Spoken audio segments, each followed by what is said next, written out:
Welcome to the Helpful Pharmacist weekly live podcast. My name is Kris Rigas. I am the Helpful Pharmacist. I have what I think is an interesting topic today for you guys. It's what I would do on a daily basis if I was diabetic. This is going to be primarily type 2 diabetes. I think the overwhelming majority of what I'm going to say today fits for type 1, but there are some subtle differences. If you're watching this and you are type 1 diabetic, there may be a few little things here or there that may be slightly different, obviously for medication. But I think for diet, exercise, lifestyle, mindset, things to avoid, those should all be relatively the same. What I want to talk about first is diet. And I want to keep it as simple as possible. A lot of times people will tell you, don't do this, don't do that, do this. And they're really just giving you a set of decisions that are made for you. If A, go to B, if B, go to C, so on and so forth. And I don't think that really works for a lot of people. People don't like being told what to do. Everyone's lifestyle is different.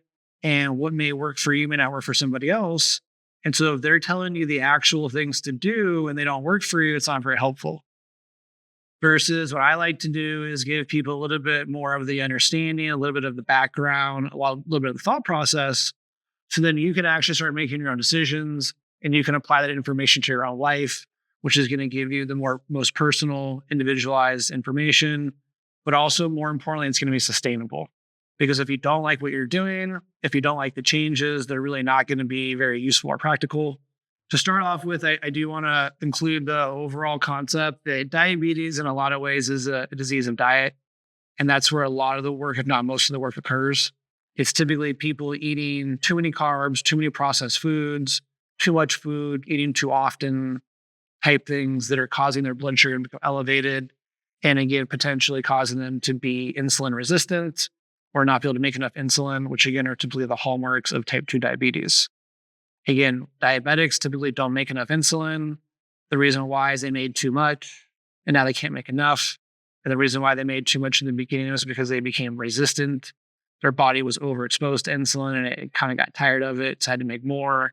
And that's why they end up insulin resistant and unable to make enough insulin. Again, the goal is to prevent the blood sugar from spiking after a meal. We want the blood sugar to be in a normal range, which is typically between 100 and 140. When we eat, it does go up, and we want it to come back down as soon as possible. Again, that is the peak and also the postprandial. And then a common question, again, for the conversation is, how do we do this? And when we can't do this, why? Like, what do we do to fix this, or why are we not accomplishing it? So I think this is a really great illustration that I think covers a lot of these points. It also gives people an idea to make sure they understand the terms properly. So you eat, and after 1 or 2 hours or 60 minutes in this case, your blood sugar peaks. So you can see these are the peaks and between the red line and the green line.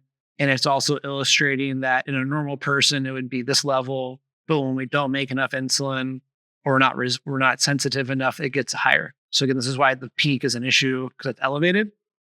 And then it shows that not only is it elevated, but those two lines over time, they never cross. So in a perfect world for these diabetes patients, maybe their peak is a little bit higher, but after a couple hours, those lines would cross, which means that the blood sugars are basically normal. Again, they don't do that because of the postprandial. So postprandial is the shape of the curve after the peak and how long it takes after a meal for the body to go back to normal. So in the case of diabetes or prediabetes, both the peak and the postprandial are impaired or impacted. And so these are really the two things that we're trying to control with diet, especially. So if we don't understand what the goals are, if we don't understand some of that thought process, a lot of the terms, they don't make sense. And we can't intuitively understand how the decisions we're making causes those issues, causes those complications, or impacts those issues, or causes the problems. So I want to start with a slide to again illustrate the difference in the peaks, the difference in the postprandials, and what that looks like over time, because that's really what we're talking about here. And ultimately, the peak and the postprandial is very much determined by what you eat. Obviously, if you don't make enough insulin or you're insulin resistant, that's going to impair it further.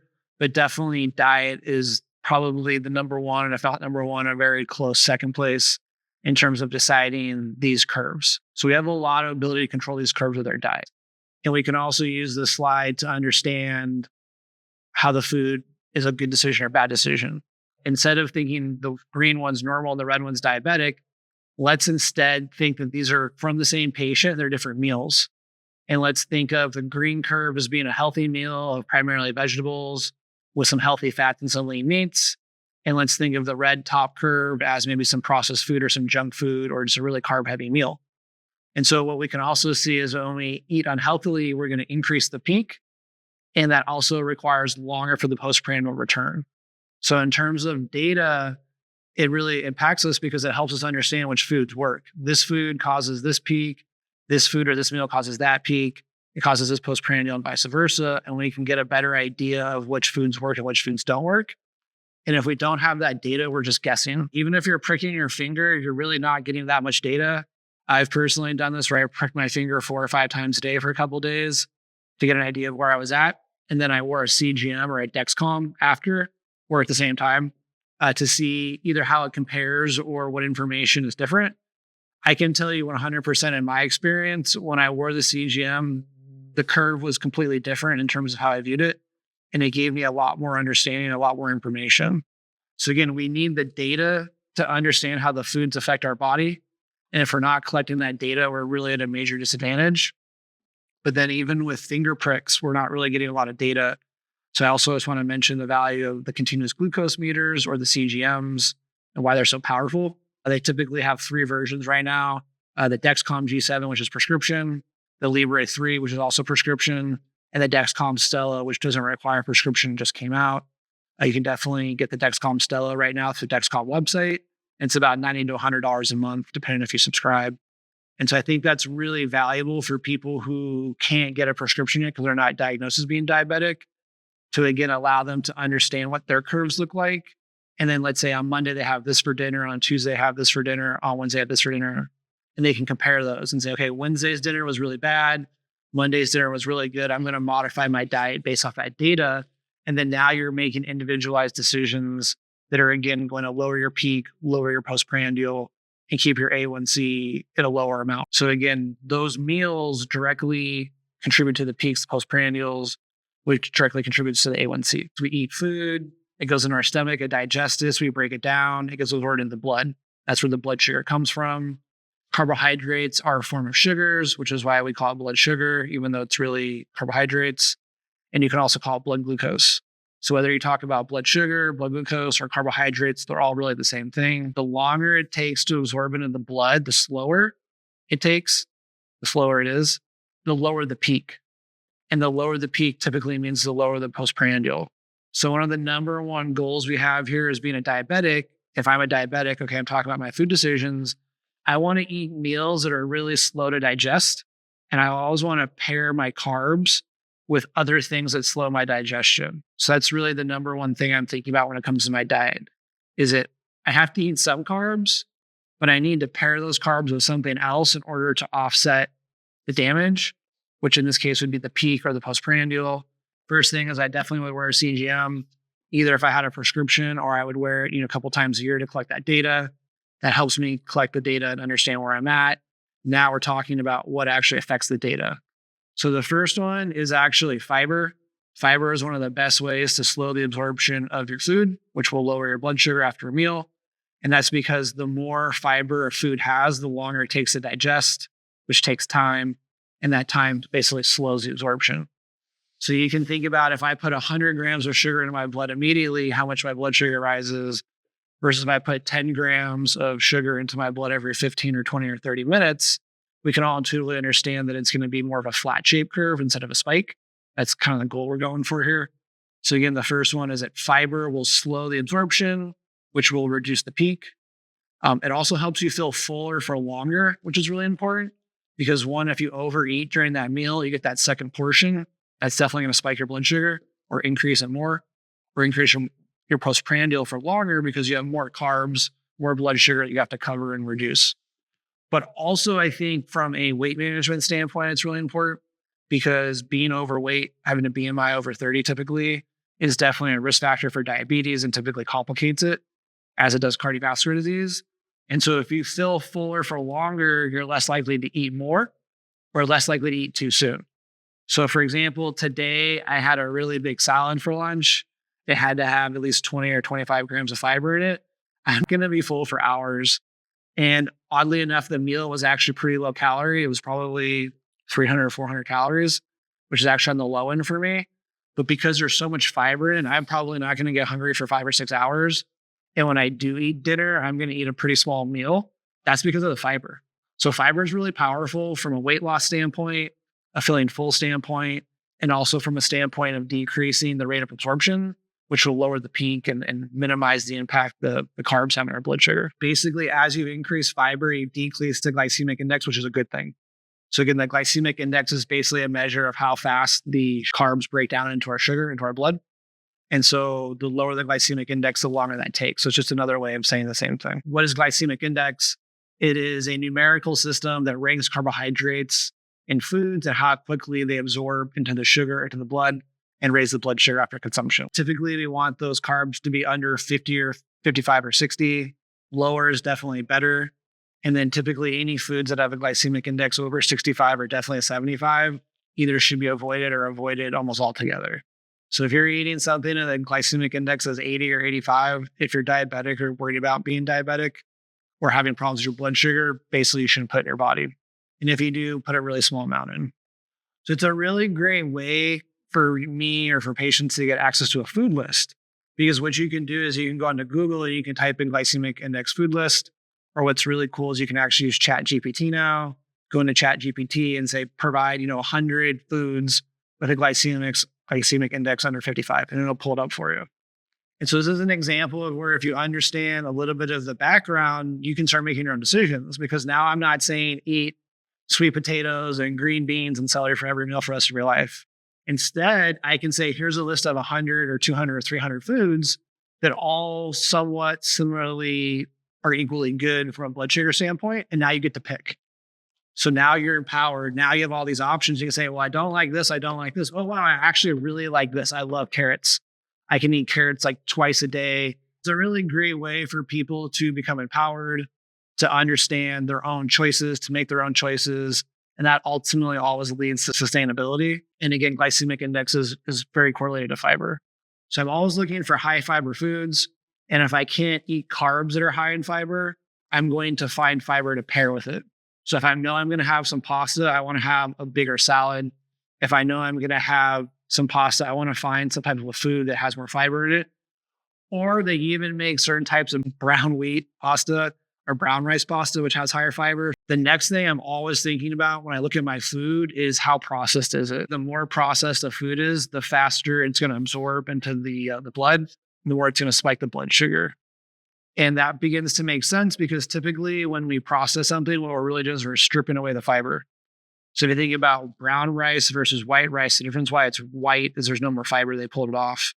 If we talk about whole wheat bread, which is typically brown versus white bread, which is obviously white, again, the reason why it's white is we strip the fiber out.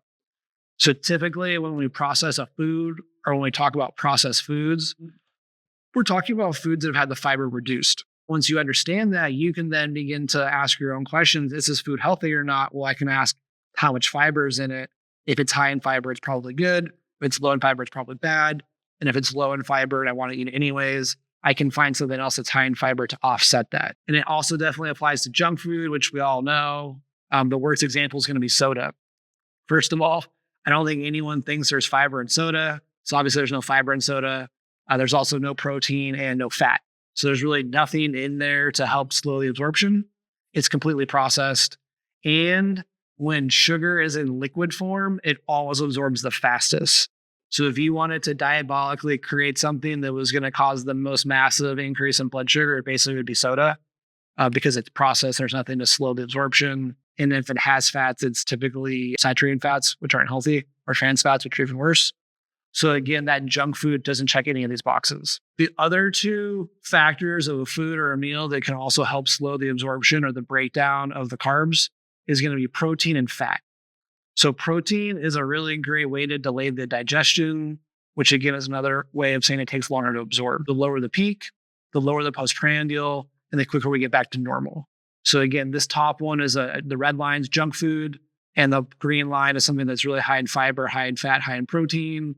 It just doesn't really peak very high and very quickly goes back to normal. Some of the other benefits of the protein is it's going to slow the emptying. So again, if you're going to feel fuller for longer, which means you're going to eat less and eat less often, which is great from a weight management standpoint and also a blood sugar standpoint. Because if you eat every 2 hours versus if you eat every 5 or 6 hours, typically the more frequency is going to increase the blood sugar. Another really cool point is that protein actually can naturally stimulate GLP-1. A lot of people probably are familiar with that term. That's basically what Ozempic is, Wegovy, all these miracle semaglutide, miracle drugs for weight loss. They are GLP-1 agonists. And so basically when we eat protein, we get a little bit of benefit of that. And again, it makes sense because we feel fuller for longer. It delays the absorption and it lowers the peak, which is what GLP-1s do. Protein can also promote insulin secretion. So we talked about in the beginning that typically pre-diabetic or diabetic patients don't make enough insulin. So again, this helps us make a little bit more, which is obviously in our favor. And again, I already mentioned the fact that if you're feeling increased fullness, you're going to eat less. So that's really great. And what's also cool about the protein is it's not a carb. So not only does it do all those benefits, but itself doesn't contribute to the blood sugar. So it's got a lot of benefits and not a lot of downsides. I'll just say quickly, some diabetics worry about eating too much protein from a kidney standpoint. I think typically when you have really uncontrolled diabetes and it damages the kidney, or you have really uncontrolled high blood pressure and it damages the kidney, that's then when protein becomes a concern. But I personally, to my understanding, don't think protein by itself is going to cause those issues. It's going to be the uncontrolled blood sugar or the uncontrolled blood pressure that's going to cause the kidney issue. So I definitely think for almost everybody out there, unless you have diagnosed kidney disease, 50 to 75 grams of protein a day, no problem. It's not going to be an issue. And then fats, like we already kind of mentioned, similar to protein, they can delay the absorption of the carbs. They do also increase some of the hormones, in this case, in GIP. So if you're familiar with the weight loss drugs, you have Ozempic and Wegovy on one side, you have Mounjaro and Zepbound on the other side. The Mounjaro and the Zepbound are GIPs. So actually, if you have protein and fat, you're mimicking the mechanisms of two different weight loss medications, which I think is a really cool concept. And I think further illustrates why protein and fat makes a difference. They also have some data to suggest that unsaturated fats have more benefit. That kind of, again, makes sense. Unsaturated fats are typically the healthier fats. Coconut oil is a good example of that one. I do like to eat waffles. Maybe not once a week, but pretty close to once a week, especially when I'm training. I'm going to go run 10 miles. I'm definitely going to have some waffles. So what I will do is I'll put a bunch of coconut oil on my waffle because I know that that's really high in unsaturated fat and it's actually going to delay the absorption of the carbs.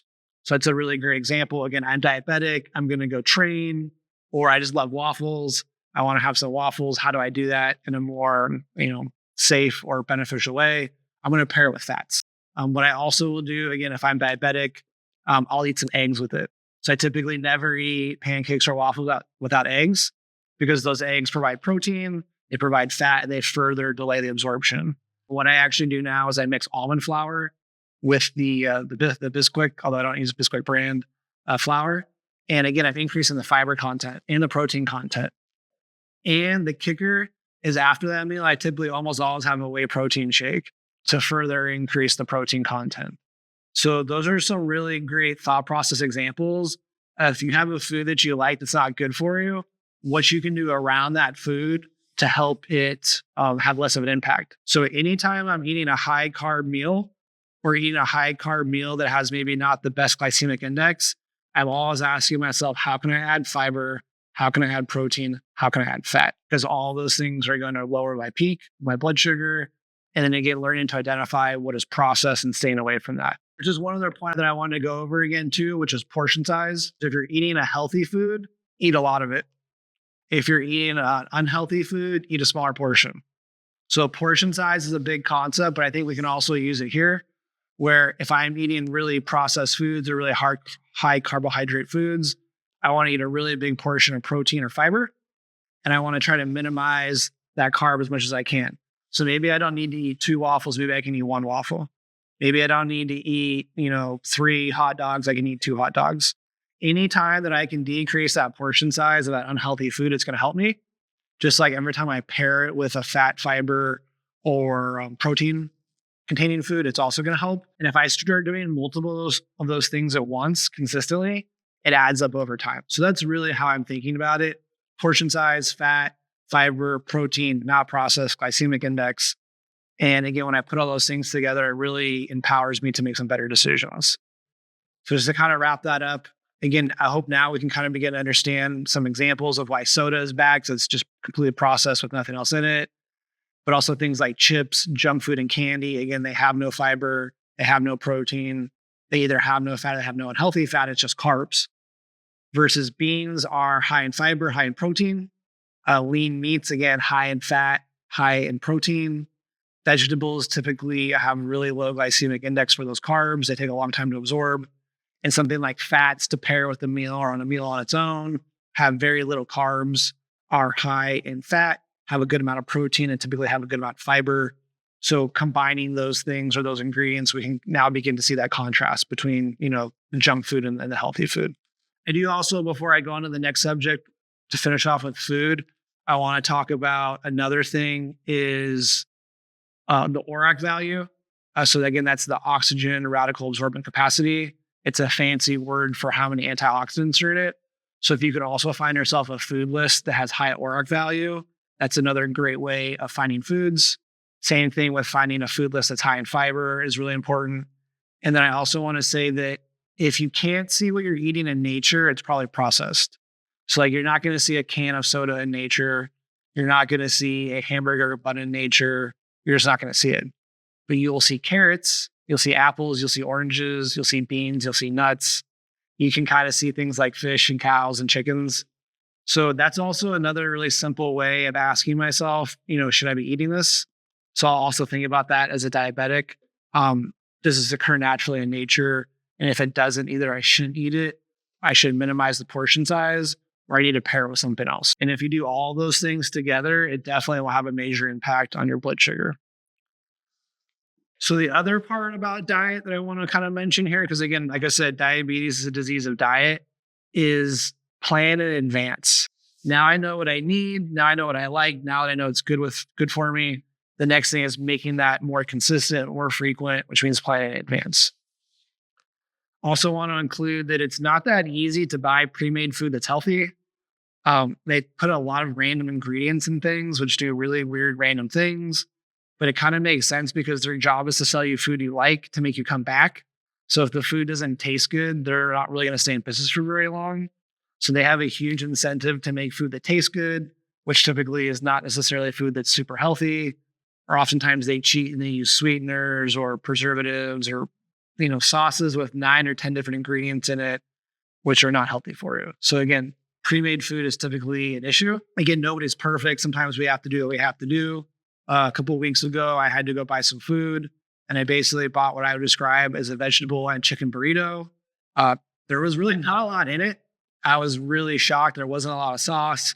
The ingredients seemed pretty good to me. The tortilla seemed not like an issue.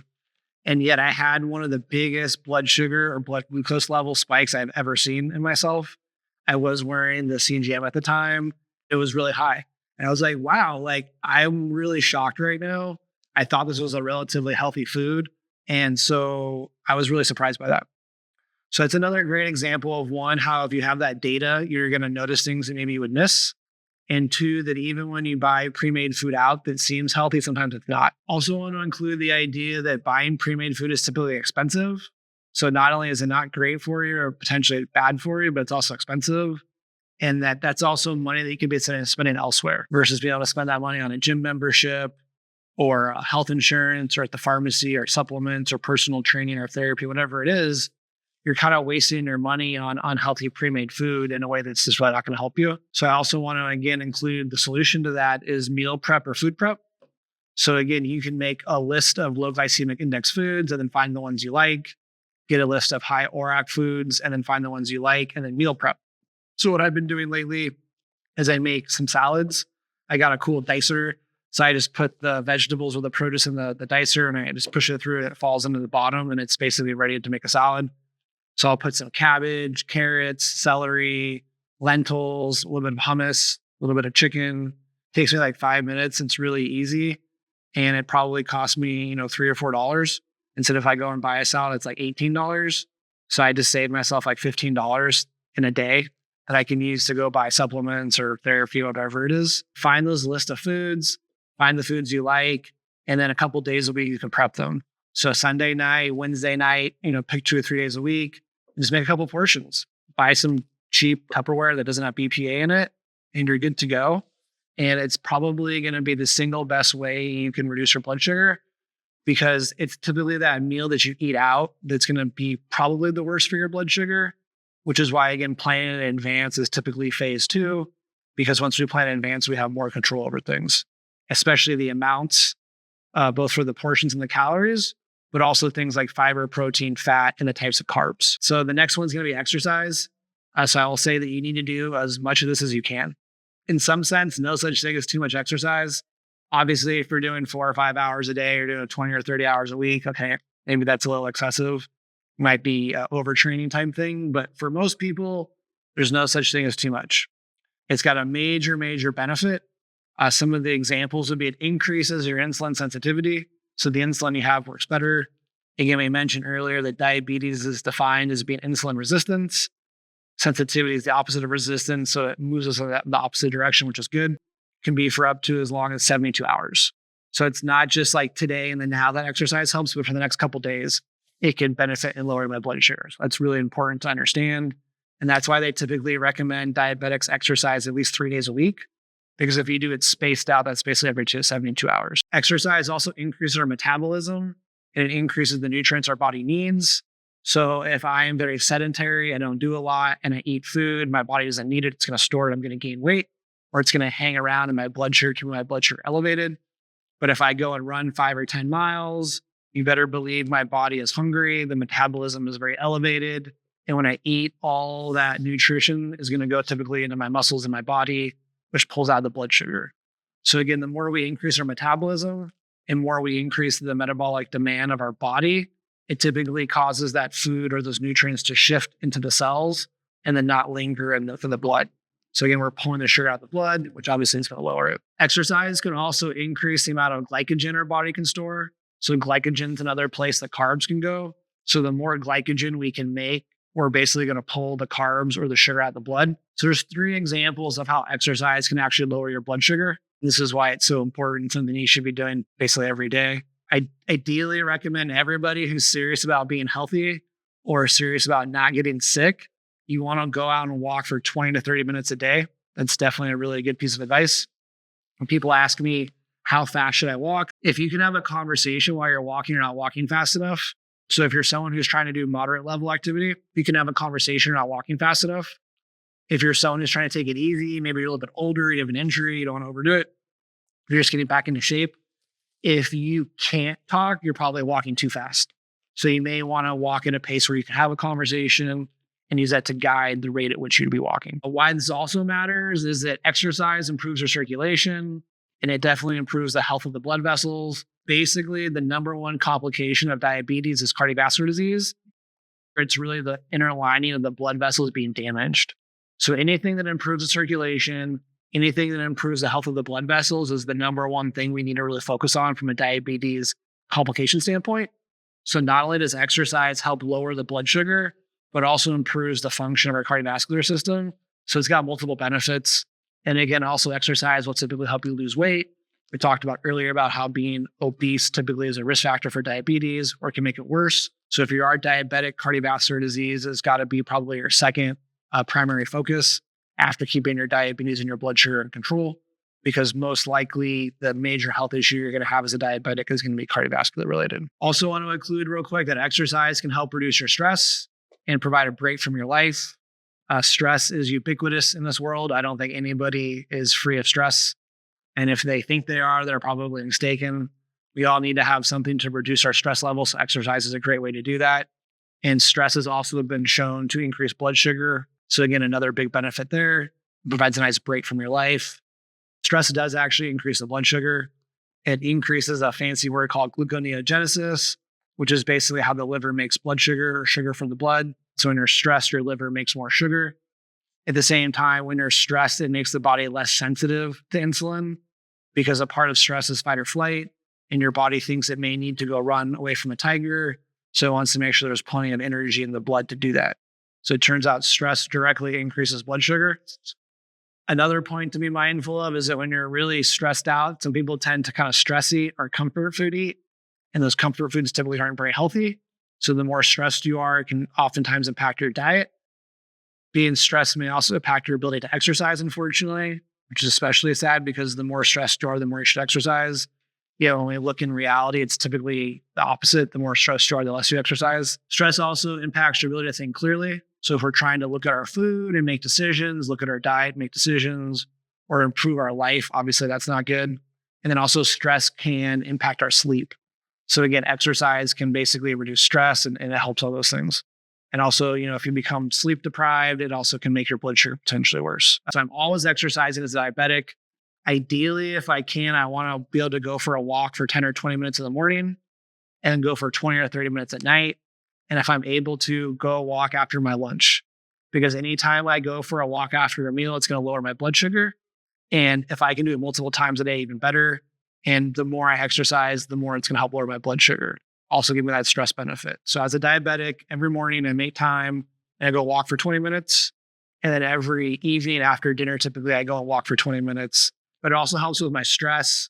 I'm very worried about being diabetic. Being diabetic is very stressful. It can be very scary. So all those things can cause stress, and life is already stressful enough. So I'm always trying to ask myself how I can minimize my stress. I do journaling. I may talk to myself about how I feel to process my feelings. I may call somebody. I may read some videos or watch something on YouTube. But I'm always trying to minimize my stress as a diabetic. Diabetes and stress go hand in hand. And the more I can reduce my stress, it will have a benefit for my blood sugar. And again, I'm also always worried about complications, primarily of cardiovascular disease. So I'm always asking myself, is my blood pressure good? Can it be better? When was the last time I measured it? What's my cholesterol or my LDL? I got to be asking myself those questions, but also not eating a bunch of processed foods or processed meats, which probably aren't going to be very great for my cholesterol. I'm trying to avoid those. I'm also making sure I'm exercising a lot because exercise is one of the best ways to prevent cardiovascular disease. Probably, I guess I wouldn't say the first best way or the number one best way, but probably number two.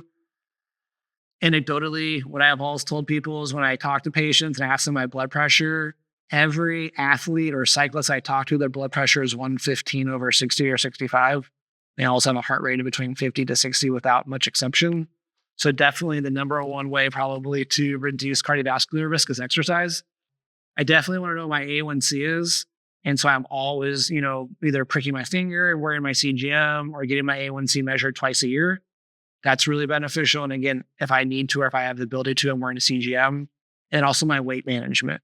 I'm always trying to make sure I'm not gaining weight, looking at myself in the mirror, making sure I don't see anything that looks too different. Maybe weighing myself a couple times a month, or if I look in the mirror and I see something different, weighing myself. I don't personally like recommending weighing yourself every day. I don't think that's productive, but definitely knowing that. And those are really going to be the four biggest driving factors about complications. So again, as a diabetic, you have to worry about complications. It's really a disease of complications. And so you want to be mindful of that. Did I check my blood pressure today? Am I eating healthy fats? Making sure my cholesterol is not going out of control. Am I exercising? Am I measuring my blood sugar? Am I managing my weight? Always thinking about those things as a diabetic. And again, especially where you are in the diagnosis process, because what happens is a lot of people, when they get diagnosed, they already have those issues. They already have a neurological issue. They already have a cardiovascular disease issue. They already have a muscle issue. And so they especially need to really focus on those on a daily basis because they're already impaired or lacking in those. And it's going to be even harder for them to fix those. And then also mood, because being sick or having a lifelong health issue definitely affects your mood. So I'm always trying to be proactive and checking myself, did I exercise today? No. Am I feeling a little down? Yeah. Okay, I need to go exercise. Because not only is it going to help my exercise activity and my cardiovascular function, but it's also going to boost my mood. Or if I notice that I'm starting to get a little sad, a little depressed, I need to talk to somebody. I need to journal. I need to do something to process my feelings. I'm always asking myself about these complications of being diabetic and how I'm feeling on a daily basis. So I think the last thing that I have here, and then we'll be done, is how I apply this kind of in a more global sense for me personally, again, both as a person, as a potential diabetic.